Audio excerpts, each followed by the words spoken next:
Hello everyone, Hachadino over here, and as you always know, you can like my video, subscribe in any of the cats that's over there, and also if there is already the member thing, you can also check that one out. So, after a while, let's revisit all of our things from WoW. As you know, I've been doing some last epoch and now Path of Excel too, but first, let's get into the things that we have missed. So, I'm going to begin from the 24th of July. We got some changes for Rook in general, and of course going to focus on sub. So we have the trickster. Instead of 40% flurry, it's 50%. That of course makes it stronger, and also makes it so you don't use black powder even among more targets, as that eviscerate is 10% more powerful than before. Of course, it's not a real 10% because you know how it works, but still. Now, assassination got some buffs, Outlaw 2 and Subtlety 2. As we know, we are still kind of behind the other classes on damage, so they are doing things to make it so it's easier for us to compete with them. There is also a change that they did. It's kind of like hidden, and we can see it here. um Assassination had a 15% aura, and Outlaw and Salvati had a 20% aura. So what they did is they took the aura off and buffed the additional, all the abilities that the specs had, except one, Sepsis.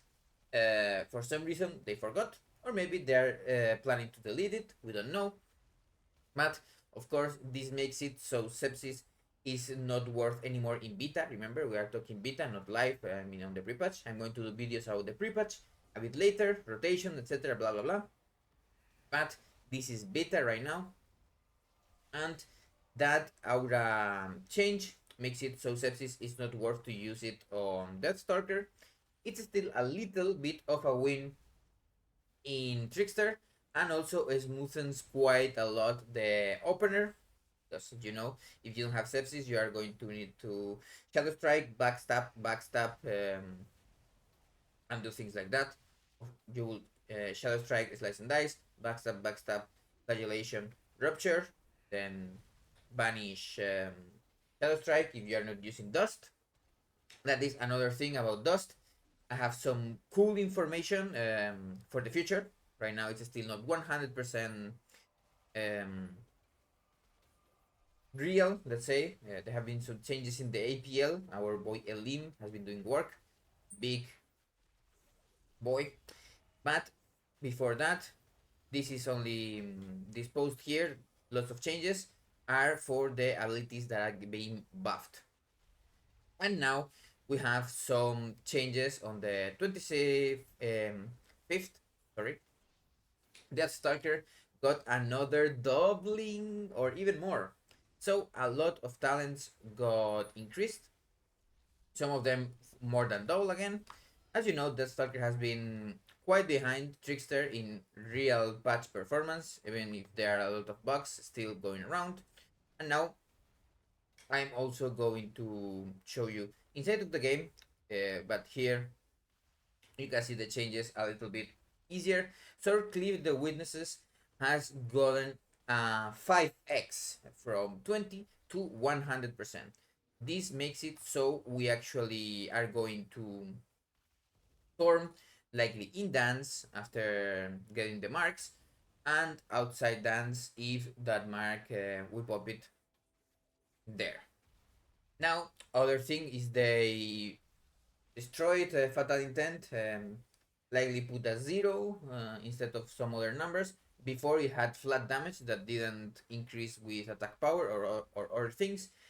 In theory, they have put some scaling in it, but as you can see that number, it was 2462, and now instead of 0, this should be a number, of course, where scaling with our attack power or something like that, and the versatility. Deathstalker's mark has gotten not a 100% this time. It's a 1 point something. And of course, this makes it so we do more damage.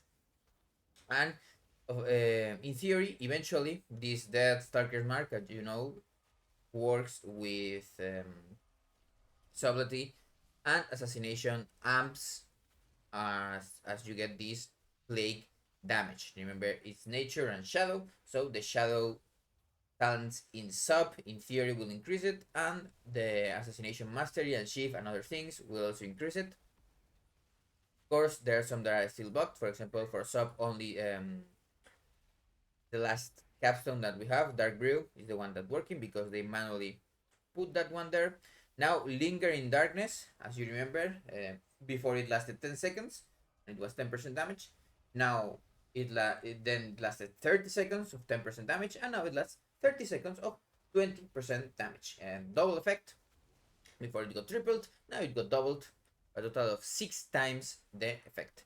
Momentum of Despair. You see a lot of weird things here, but basically what this one does is if you do critical strikes with Shuriken Storm, your Black Powder and Crimson Tempest and other things do 15% more damage, and also critical strike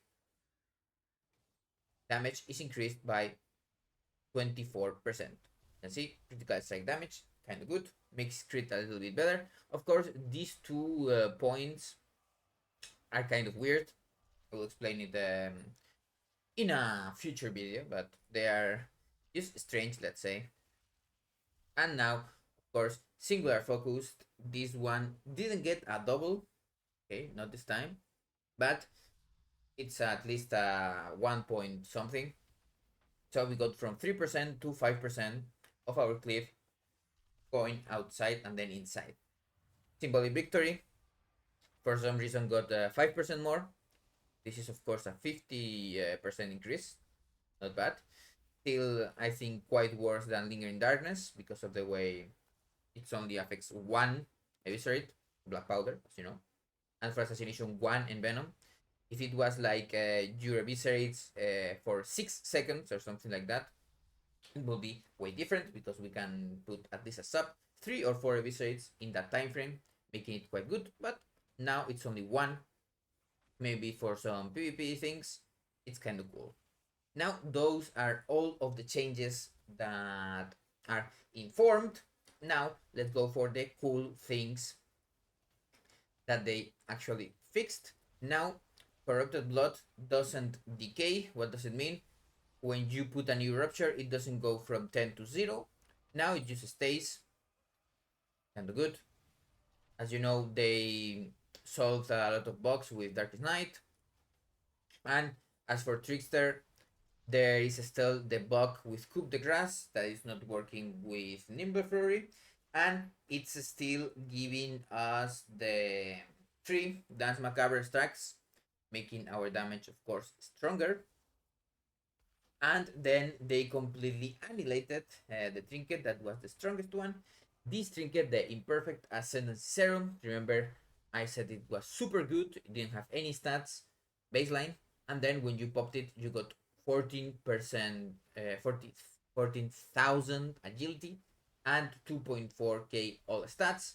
Then it got nerfed to 9,000 agility and 1.4k all stats, and now it got double nerfed to actually give passive stats. You can see here that it gives agility and haste, then still a 2-minute cooldown, but now it gives 4,800 agility and 700 to all the other stats.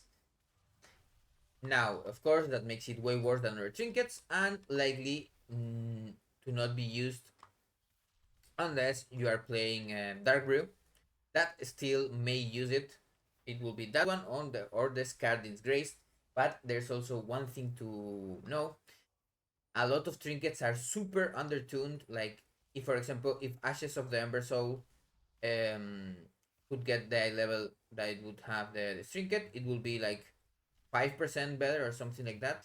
And as you know, now on live, on the pre-patch, Ashes of the Ember Soul actually gives like 6,000 agility, so a trinket from a past expansion is giving more stats than the ones from this one that is going to come. So There is going to be some trinket tuning. Of course, you can get the Scar Disgrace. It drops from Green Battle. It's not on the vendor, but it does exist. It may be kind of good. Now, as for the dust news, I'm going to try and inform myself more, but it's likely that we go into a 1.3-minute cooldown usage with the transmitter. Okay. Transmitter, that is a trinket that you use, and then you have to do some things like jump or go and soak something, and you get this 12,400 agility. Of course, it's going to be more as you go into the mythic one. And that is everything that I kind of wanted to talk about. There are some other changes that I may not have touched on. I will try to keep myself informed, but as for that, right now I'm just slamming Path of Exile. I hope to see you there, and if you want to check my stream, remember it's always in the description, and you are welcome. Have a nice day, and I will see you on the next video.